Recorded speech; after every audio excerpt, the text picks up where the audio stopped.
بسم اللہ الرحمن الرحیم۔ السلام علیکم۔ اوے چھوٹے، دیہان سے، یہ کانچ ہے یا جہنم کا انگارہ؟ تم نے میرا پورا ہاتھ جلانے کا منصوبہ بنا رکھا ہے کیا؟ اس موٹی عورت کی چیخ نے مجھے چونکا کر رکھ دیا اور میرے ہاتھ میں پکڑی نازک لال چوڑی کانپ گئی۔ راولپنڈی کا راجہ بازار اس وقت رات کے 2 بجے بھی کسی ابلتے ہوئے جوال مکھی کی طرح دہک رہا تھا، اور چاند رات کا یہ ہنگامہ میرے جیسے غریب کے لیے عید کی خوشی نہیں بلکہ پیٹ کی آگ بجھانے کا ایک ذریعہ تھا۔ میں نے تیزی سے اپنے میلے کرتے کی دامن سے اس عورت کی کلائی پر پھونک ماری اور عاجزی سے کہا، باجی معاف کر دیں، شاید گرمی کی وجہ سے کانچ تپ گیا ہے، میں دوسری پہنا دیتا ہوں۔ عورت نے غصے سے اپنا ہاتھ کھینچا اور بڑبڑاتی ہوئی پیچھے ہٹ گئی کہ عجیب منحوس دکاندار ہے، ہاتھ ہی جلا دیا۔ میں نے ایک ٹھنڈی آہ بھری اور اپنے سامنے بکھرے شیشے کے رنگ برنگے ٹکڑوں کو حسرت سے دیکھا۔ میرا نام سمیر ہے اور عمر بمشکل 20 سال ہوگی، مگر چہرے پر جھریوں کی جگہ ابھی سے فکروں نے لے لی تھی۔ میرے ماں باپ تو بچپن میں ہی ایک حادثے میں چل بسے تھے اور مجھے میرے دادا نے پالا تھا، جو اس بازار کے سب سے پرانے منیار تھے۔ وہ کہتے تھے کہ سمیر بیٹا، کانچ اور انسان کی فطرت ایک جیسی ہوتی ہے، دونوں ذرا سی ٹھیس سے ٹوٹ جاتے ہیں مگر جڑتے مشکل سے ہیں۔ دادا کے انتقال کے بعد یہ پرانی حویلی کی سیڑھیوں پر سجا چھوٹا سا اسٹال اور سر پر چڑھا قرض ہی میری کل کائنات تھی۔ آج کی رات میرے لیے زندگی اور موت کا مسئلہ تھی، کیونکہ اگر آج کمائی نہ ہوتی تو مکان مالک مجھے اور میرے سامان کو سڑک پر پھینک دیتا۔ بازار کا شور کان پھاڑ دینے والا تھا۔ رکشوں کے ہارن، پھیری والوں کی آوازیں، عورتوں کی بحث و تکرار اور بچوں کے رونے کی آوازیں مل کر ایک عجیب سا شور پیدا کر رہی تھیں، جو میرے لیے موسیقی بن چکا تھا۔ میرے اسٹال پر رش کم تھا کیونکہ میری دکان ایک کونے میں دب کر رہ گئی تھی، مگر میرے پاس ایک ہنر تھا جو دادا نے مجھے سکھایا تھا۔ میں کسی بھی لڑکی کی کلائی دیکھے بغیر بتا سکتا تھا کہ اسے کون سا سائز آئے گا اور اس پر کون سا رنگ کھلے گا۔ میرے پاس کانچ کو جوڑنے کا بھی ایک خاص فن تھا۔ میں ٹوٹے ہوئے کانچ کے ٹکڑوں کو پگھلا کر چھوٹے مور اور چڑیاں بناتا تھا، جو میں اکثر بچوں کو مفت بانٹ دیتا تھا۔ شاید یہی وجہ تھی کہ بچے میری دکان پر کھڑے ہو کر ان کانچ کے پرندوں کو حسرت سے دیکھتے رہتے تھے۔ مگر آج رات فضا میں کچھ عجیب سا بوجھ تھا، حبس اتنا تھا کہ سانس لینا دشوار ہو رہا تھا۔ حالانکہ رات کے 2:30 بج رہے تھے، مگر گرمی کم ہونے کی بجائے بڑھتی جا رہی تھی۔ مجھے بار بار محسوس ہو رہا تھا جیسے میرے گرد درجہ حرارت اچانک کئی ڈگری بڑھ گیا ہے۔ میرے ماتھے سے پسینہ بہہ کر آنکھوں میں جا رہا تھا اور دل میں ایک انجانا سا خوف سر اٹھا رہا تھا، جیسے کچھ ہونے والا ہے، کچھ بہت برا۔ بھائی، یہ ہری چوڑیاں کتنے کی ہیں؟ ایک دبلے پتلے آدمی نے مجھے بلاتے ہوئے پوچھا۔ میں نے چونک کر اسے دیکھا اور قیمت بتانے ہی لگا تھا کہ اچانک بازار کی لائٹ نے ایک جھٹکا کھایا اور پھر جل اٹھی، مگر اسے ایک لمحے کے اندھیرے میں مجھے لگا جیسے میرے اسٹال کے بالکل سامنے کوئی کھڑا تھا، جو اب نہیں ہے۔ میں نے وہم جھٹک دیا اور گاہک کو چوڑیاں دکھانے لگا، لیکن میرے ہاتھ کانپ رہے تھے۔ فضا میں اچانک گلابوں کے جلنے کی بو پھیل گئی تھی۔ یہ خوشبو اتنی تیز اور چبھنے والی تھی کہ میرا سر چکرانے لگا۔ یہ عام عطر کی خوشبو نہیں تھی، بلکہ ایسی بو تھی جیسے سوکھے ہوئے گلابوں کو کوئلوں پر ڈال دیا گیا ہے۔ میں نے ادھر ادھر دیکھا مگر کسی اور کو یہ بو محسوس نہیں ہو رہی تھی۔ سب اپنی دھن میں مگن تھے۔ اچانک بھیڑ میں ایک عجیب سی ہلچل ہوئی۔ لوگ جو ایک دوسرے میں گھسے جا رہے تھے خود بخود دائیں بائیں ہٹنے لگے، جیسے کوئی غیر مرئی طاقت انہیں دھکیل رہی ہو، اور پھر میں نے انہیں دیکھا۔ 3 سیاہ برقعوں میں ملبوس سائے بھیڑ کو چیرتے ہوئے سیدھے میری طرف آ رہے تھے۔ ان کے چلنے کا انداز اتنا باوقار اور پراسرار تھا کہ آس پاس کا شور جیسے تھم سا گیا۔ انہوں نے سر سے پاؤں تک خود کو ڈھانپ رکھا تھا، مگر ان کے برقعوں کے پلوؤں پر جو کڑھائی تھی وہ عام دھاگے کی نہیں لگ رہی تھی۔ ایسا لگ رہا تھا جیسے کسی نے آسمان سے ستارے توڑ کر سیاہ کپڑے پر ٹانک دیے ہوں، جو مدھم روشنی میں بھی چمک رہے تھے۔ ان کے قریب آتے ہی میرے اسٹال کے شیشے ہلکا سا تھر تھرانے لگے، جیسے زلزلہ آیا ہو۔ میرا دل زور زور سے دھڑکنے لگا۔ یہ کوئی عام گاہک نہیں تھی۔ ان کے وجود سے نکلنے والی تپش اتنی شدید تھی کہ میرا چہرہ تمتمانے لگا، جیسے میں کسی بھٹی کے سامنے بیٹھا ہوں۔ پاس کھڑے گاہک بھی پسینے میں شرابور ہو کر پیچھے ہٹ گئے، حالانکہ وہ سمجھ نہیں پا رہے تھے کہ گرمی اچانک اتنی شدید کیوں ہو گئی ہے۔ وہ تینوں میرے اسٹال کے سامنے آ کر رک گئیں۔ ان میں سے جو درمیان والی تھی شاید وہ سب سے بڑی تھی۔ اس کا قد باقی دونوں سے لمبا تھا اور اس کی خاموشی میں ایک روب تھا۔ دائیں طرف والی قدرے چھوٹی تھی اور بائیں والی سب سے چھوٹی اور چنچل لگ رہی تھی، کیونکہ وہ بار بار پیر پٹک رہی تھی۔ میں نے ہمت جمع کی اور اپنے خشک زبان ہونٹوں پر پھیرتے ہوئے بولا، جی باجی، کیا دکھاؤں آپ کو؟ کانچ کی بہترین ورائٹی ہے میرے پاس۔ میری آواز میرے اپنے کانوں میں اجنبی لگی۔ سب سے چھوٹی والی نے اپنا ہاتھ برقعے سے باہر نکالا۔ اس کا ہاتھ دیکھ کر میری سانس رک گئی۔ اس کے جلد کی رنگت عام انسانوں جیسی نہیں تھی، بلکہ اس میں ایک عجیب سی سرخی مائل چمک تھی، جیسے جلد کے نیچے خون نہیں بلکہ پگھلا ہوا سونا دوڑ رہا ہو۔ اس کی انگلیاں لمبی اور بے حد نفیس تھیں، مگر ناخنوں پر مہندی کی جگہ ایسا لگ رہا تھا جیسے انگارے دہک رہے ہوں۔ اس نے ایک عجیب فرمائش کی جو سن کر میرا دماغ گھوم گیا۔ ہمیں وہ چوڑیاں دو جو گرتی ہوئی بجلی کی آوازیں نکالیں۔ اس کی آواز میں کیسی کھنک تھی جیسے ہزاروں شیشے ایک ساتھ ٹوٹے ہوں۔ یہ آواز انسانی گلے سے نکالنا ناممکن تھی۔ میں ہکا بکا رہ گیا اور کچھ لمحے کو اسے گھورتا ہی رہا۔ گرتی ہوئی بجلی کی آواز، یہ کیسا مذاق تھا؟ میں نے خود کو سنبھالا اور ایک زبردستی کی مسکراہٹ اپنے چہرے پر سجائی، کیونکہ میں گاہک کو ناراض کرنے کا متحمل نہیں ہو سکتا تھا۔ میں نے قدرے ہچکچاتے ہوئے جواب دیا، باجی، آپ شاید مذاق کر رہی ہیں۔ چوڑیاں تو چھن چھن کرتی ہیں، کڑکڑ نہیں۔ بجلی تو آسمان پر گرتی ہے، یہ تو نازک کانچ ہے۔ اس لڑکی نے، جس کا نام شاید بجلیاں تھا، ایک زوردار کہکا لگایا۔ اس کا کہکا اتنا تیز اور خوفناک تھا کہ میری اسٹال پر رکھا پانی کا گلاس اچانک چٹک گیا۔ میں اچھل پڑا۔ آس پاس کھڑے لوگ بھی سہم کر دیکھنے لگے کہ یہ کون ہنس رہا ہے۔ بڑی والی نے اسے ٹوکا نہیں بلکہ خاموشی سے تماشا دیکھتی رہی۔ چھوٹی نے پھر کہا، تم دکاندار ہو یا فلسفی؟ جو مانگا ہے وہ دکھاؤ، ورنہ ہم پوری دکان خرید کر راکھ کر دیں گی۔ لفظ راکھ پر اس نے اتنا زور دیا کہ میرے رونگٹے کھڑے ہو گئے۔ میں نے ڈرتے ڈرتے لال رنگ کی سب سے خوبصورت کانچ کی چوڑیاں اٹھائیں۔ یہ سیٹ میں نے خاص طور پر مہنگے داموں بیچنے کے لیے رکھا تھا۔ میں نے سوچا کہ شاید انہیں پسند آ جائے۔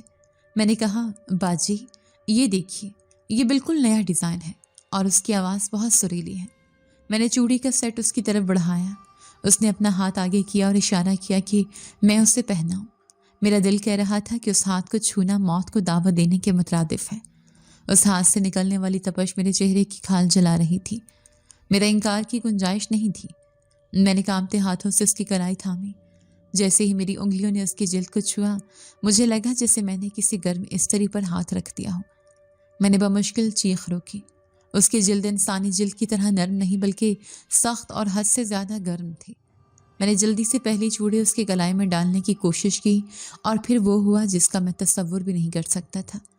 جیسے ہی ٹھنڈے کانچ نے اس کی تپتی ہوئی کلائی کو چھوا، ایک چھن کی آواز آئی جیسے گرم توے پر پانی کا چھینٹا مارا گیا ہو، اور اگلے ہی لمحے وہ سخت لال کانچ موم کی طرح پگھلنے لگا۔ چوڑی نے اپنی شکل کھو دی اور ایک لیس دار سرخ لاوے کی شکل اختیار کر کے میری انگلیوں اور اس کی کلائی پر بہنے لگا۔ یہ منظر اتنا بھیانک تھا کہ میری آنکھیں پھٹی کی پھٹی رہ گئیں۔ پگھلا ہوا کانچ میرے انگوٹھے پر گرا اور گوشت جلنے کی شدید بو اٹھی۔ میں درد سے بلبلا اٹھا اور جھٹکے سے پیچھے ہٹا۔ چوڑی کا مادہ اب بھی اس کی کلائی پر چمک رہا تھا، مگر اسے کوئی تکلیف نہیں ہو رہی تھی، بلکہ وہ اور اس کے ساتھی لڑکیاں ایسے ہنس رہی تھیں جیسے یہ کوئی بہت مزیدار کھیل ہو۔ ان کی ہنسی کی گونج سے اچانک میرے برابر میں کھڑے گول گپے والے کے اسٹال پر ایک زوردار دھماکہ ہوا۔ میں نے مڑ کر دیکھا تو اس کے سارے گول گپے ایک ساتھ پھٹ گئے تھے اور دہی بھلے ہوا میں اڑ رہے تھے۔ بازار میں بھگدڑ مچ گئی۔ لوگ چلانے لگے، بم پھٹا ہے، بم پھٹا ہے۔ دھول اور دھوئیں کے بادل اٹھنے لگے۔ عورتیں چیخ رہی تھیں اور مرد ادھر ادھر بھاگ رہے تھے، مگر وہ تینوں اپنی جگہ سے ایک انچ بھی نہیں ہلیں۔ وہ وہیں کھڑی تھیں، پرسکون، اور ان کے کہے اس شور میں اور بھی زیادہ ڈراؤنے لگ رہے تھے۔ میری ٹانگیں جواب دے گئیں۔ درد کی لہر میرے بازو سے ہوتی ہوئی سیدھی دل تک جا رہی تھی۔ میں نے اپنا جلا ہوا انگوٹھا دوسرے ہاتھ سے دبایا اور خوفزدہ نظروں سے ان تینوں کو دیکھا۔ اب مجھے یقین ہو چکا تھا کہ یہ انسان نہیں ہے۔ دادا ٹھیک کہتے تھے کہ کچھ مخلوقات ایسی ہیں جو ہماری دنیا کی نہیں ہوتی، اور جب وہ آتی ہیں تو اپنے ساتھ تباہی لاتی ہیں۔ میں سمجھ گیا تھا کہ یہ کوئی امیر کبیر گھرانے کی بگڑی ہوئی لڑکیاں نہیں بلکہ بلائیں ہیں، آگ کی بنی ہوئی بلائیں۔ میں نے اپنا سامان سمیٹنے کی کوشش نہیں کی، بس جان بچا کر بھاگنا چاہا۔ میں ابھی مڑا ہی تھا کہ ایک لوہے جیسی مضبوط گرفت نے میری کلائی پکڑ لی۔ یہ گرفت اتنی سخت تھی کہ مجھے لگا میری ہڈی چور ہو جائے گی۔ میں نے پلٹ کر دیکھا تو وہ بڑی والی رومانہ تھی۔ اس کی آنکھیں جو نقاب کے پیچھے چھپی تھیں اب دو دہکتے ہوئے شعلوں کی طرح چمک رہی تھیں۔ اس نے بھاری اور روبدار لہجے میں کہا، بھاگو مت لڑکے، ہم جنات ہیں اور ہماری کلائیاں آگ کی بنی ہیں۔ اگر تم نے ہمیں چوڑیاں پہنا دیں تو ہم تمہیں چھوڑ دیں گے، ورنہ ہم تمہاری یہ دکان جلا کر کوئلہ کر دیں گے، اور تمہارا بھی وہی حال ہوگا جو اس چوڑی کا ہوا۔ میں موت اور گاہک کے درمیان پھنس چکا تھا۔ ایک طرف بازار میں مچی افراتفری تھی اور دوسری طرف یہ تین آنکھ کی دیویاں جو مجھے کچا چبا جانے والی نظروں سے دیکھ رہی تھیں۔